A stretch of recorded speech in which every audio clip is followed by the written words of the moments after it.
on, your turn, Jerry.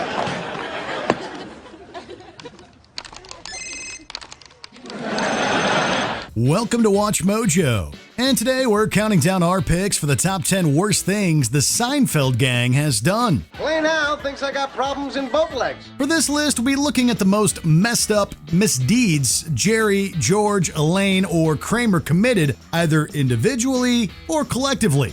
What do you think is the worst thing any of these characters did? Let us know in the comments. Number 10. Making Jerry make a phony emergency phone call. George Costanza was so committed to laziness that he once converted his desk in his Yankee Stadium office into the perfect napping space. I finally found a way to sleep in my office. Under the desk. Huh? I lie on my back, I tuck in the chair, I'm invisible. Sounds like a really cool fort. Things go great until his boss, Mr. Steinbrenner, enters and waits for George to show up. While George could have just fessed up, we know that's not the Costanza way. He instead opted to phone a friend while trapped under his desk. Hello. Jerry, I'm trapped under my desk. Steinbrenner's in the room. You gotta help me. Who is this? Jerry. After asking Jerry to lie about a violent threat to get Steinbrenner out, George's plan backfires tremendously. Just received a call. There's a bomb in the building. A bomb in the building! Oh my God, quick, everybody onto the desk! He ultimately ends up even closer to his boss and eventually loses his beloved desk bed. Looks like there's more compartments underneath. Compartment's underneath. That's probably where it is. Okay, boys, let it rip! We understand that the lazy George wanted a comfy napping spot, but faking a serious threat is a little too far to go for comfort. Number 9. Taking a dog. Elaine is not shy about showing her frustration with others. Not only does she have trouble getting humans to listen to her, but she has a strained relationship with animals. Shut up. When a neighbor's incessantly barking dog robs her of sleep, Elaine takes drastic measures. I was just curious if I were interested in availing myself of your services. What exactly would you do? Well, Elaine, there's any number of things that I could do. She asks for Kramer and Newman to help relocate the canine. While the dog makes it back safe and sound, the culprits aren't so lucky. Elaine, Newman, and Kramer are all charged with crimes against man's best friend. Even she has to concede that she's not exactly going down the right path. I gotta make some changes. I'm not a woman. I'm a child. She's doggone right here. Number 8. Breaking off an engagement. When Elaine starts dating Kurt, a man with a shaved head, she shows just how shallow she could be. She urges him to grow out his hair after seeing an old photo. I shaved my head for my swim team. I just like the way it looks, so I kept it. Are you saying that I could be dating this hair? I mean, with you under it? Unfortunately, it's revealed that he's going bald. Despite this concern, Elaine initially accepts his marriage proposal.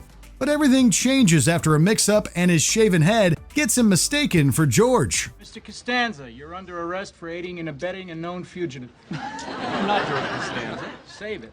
We know you're bald. Upset about his balding condition, Kurt gets into an altercation with a cop and is put in prison for 10 to 14 months. Upon realizing he'll be fully bald when he gets out, Elaine breaks off the engagement right on the spot. Did she really have to kick him so badly about his biggest insecurity when he was already down? So 10 to 14 months. Yeah.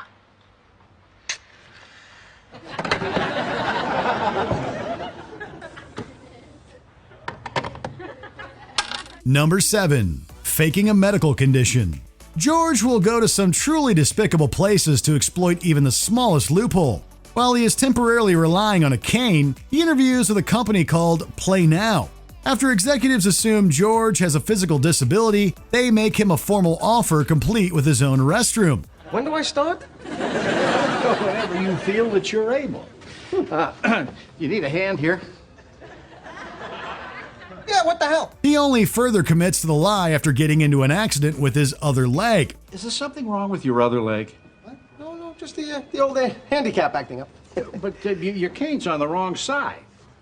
Oh, well, that's just because we're standing on opposite sides. After Play gives George a motorized scooter, his hubris finally gets the best of him and he's left both exposed and humiliated. He definitely deserved to be embarrassed for lying about physical disabilities for so long. Luckily, karma hits hard and fast in the Seinfeld universe. George? Your legs! Are you a religious man, sir? No. Eat hickory! Number 6. Mugging an old lady. While Jerry tends to be a little more level-headed than some of his friends, he's not above going as low as they do. After feeling slighted by Susan's parents, George's folks secretly take back a marble rye that they had already gifted. You stole the bread? Stole. It's my bread. They didn't eat it. Why should I leave it there? Because we brought it for them. Apparently it wasn't good enough for them to serve. Is it possible they took it back? Who would bring a bread and take it back? Those people, that's who. This leaves Costanza and Jerry racing to replace it before anyone notices it's gone. Unfortunately, an older woman at the bakery gets the last marble rye. Excuse me. I know this is going to sound crazy, but I have to have that rye. It's a long story, but a person's whole future may depend on it. Well, I'm sorry. After Jerry pleads and even offers to pay double what it's worth, he opts to wrestle it out of her arms and dash off. Stop it. I want that ride, lady. Help! Someone help! Shut up, you old pig. We've heard of fly fishing, but not rye fishing. But no matter what you call his crime, it didn't pay off. The scheme is ultimately exposed, and the theft turns out to be all for nothing.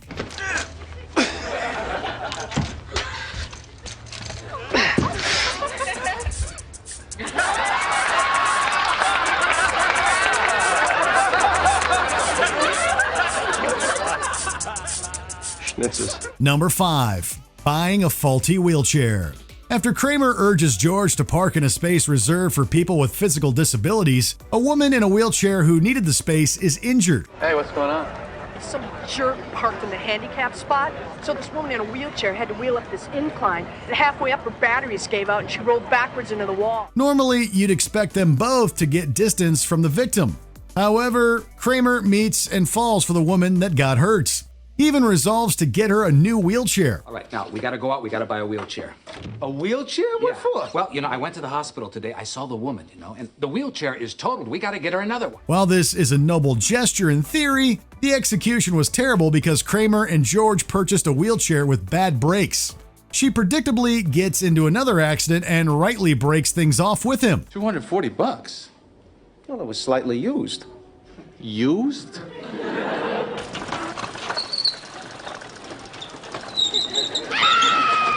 While George deserves blame for listening to his friend, Kramer deserves more blame for putting this chain of events into motion. Number 4. Laughing at an act of crime.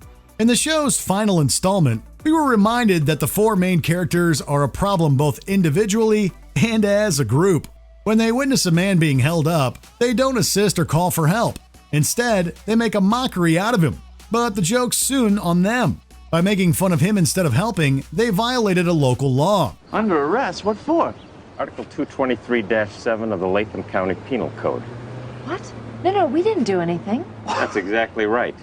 The law requires you to help or assist anyone in danger as long as it's reasonable to do so. When they're made to stand trial for this crime, a number of people the group has burned testify against them and confirmed they're not great people. How long was his book overdue?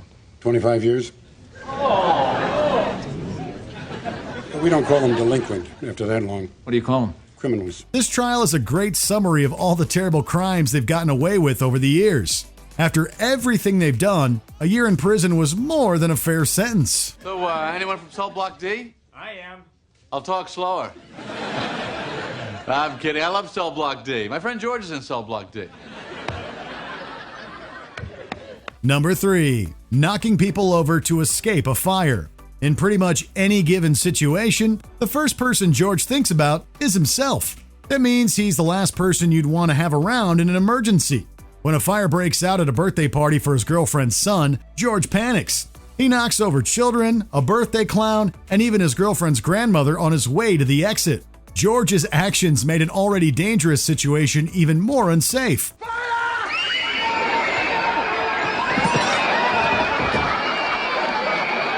But to make matters worse, he also has the nerve to act like he was being noble instead of cowardly. But you yelled, "Get out of my way!" Because, as the leader, if I die, then all hope is lost. A firefighter from the episode thankfully said what we were all thinking. I risked my life making sure that exit was clear. Any other questions? How do you live with yourself? It's not easy. Number 2, making his girlfriend sleepy to play with her toys. While Jerry has made mistakes with his many girlfriends over the course of the show, he arguably treated Celia the worst. When he discovers that she has a classic toy collection, he's crushed that he can't play with them. Jerry, you're priceless. They've never been played with. I just want to touch him a little. I said no. Now come here. But he doesn't do the adult thing and accepts it. Instead, Jerry comes up with various ways to make Celia drowsy with everything from pain relievers to turkey dinners. While she's knocked out, he and eventually George and Elaine all play with the toys. Although it's played for laughs, this drowsy scheme is extremely problematic. Hey, last night I found a whole Weeble village right behind the Easy Bake Oven. Easy Bake Oven? Who wants cupcake? Oh, me. Fortunately, Kramer makes sure Celia puts a stop to Jerry's immature and horrible behavior. You think you can drug me and play with my toys? You've got another thing coming, buddy. Go, girl. What kind of woman drinks an entire box of wine? Before we unveil our top pick, here are a few honorable mentions. Making someone sick. Elaine intentionally spreads germs to a coworker to get revenge. Oh, all right. You think I've got germs?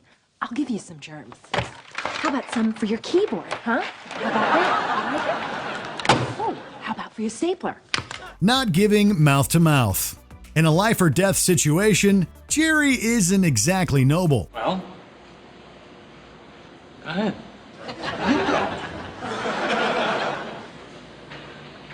You knocked him out.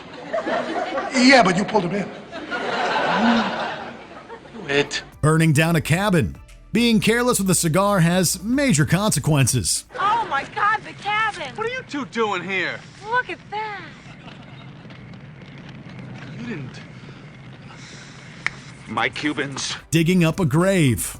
After Kramer accidentally causes the death of a parrot, Jerry defiles the bird's grave. Hey, Kramer, I dug Fredo up. Now let's cut him open. Oh, my God. Hey, neighbor. Buying art from someone he thinks will die soon.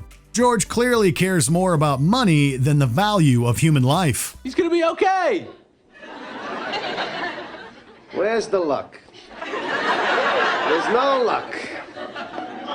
$1,900 down the drain. Before we continue, be sure to subscribe to our channel and ring the bell to get notified about our latest videos. You have the option to be notified for occasional videos or all of them. If you're on your phone, make sure you go into your settings and switch on notifications. Number 1. Being responsible for his fiancée's death. With the date of his wedding to Susan fast approaching, George schemes to find a way out of the engagement without addressing the issue head on. Why don't you just break it off with her? Tell her it's over. I can't. Why not? Because I can't face that scene. Do you know what kind of a scene that would be? I'd rather be unhappy for the rest of my life than going through something like that. But the ceremony is canceled due to Susan's untimely passing. The culprit? Well, it turns out that George opted to buy cheap wedding invitations that happen to have a toxic adhesive. Susan expires after licking too many notices for her special day.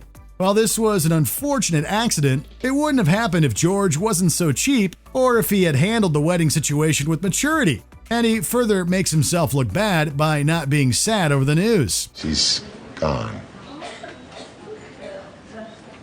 What's up? She expired. Are you sure? Unsurprisingly, his friends aren't that devastated either. We're still shocked that George and Seinfeld went this far. Dead? I'm so sorry, George. Yeah, me too. Poor Lily. Do you agree with our picks? Check out this other recent clip from WatchMojo, and be sure to subscribe and ring the bell to be notified about our latest videos.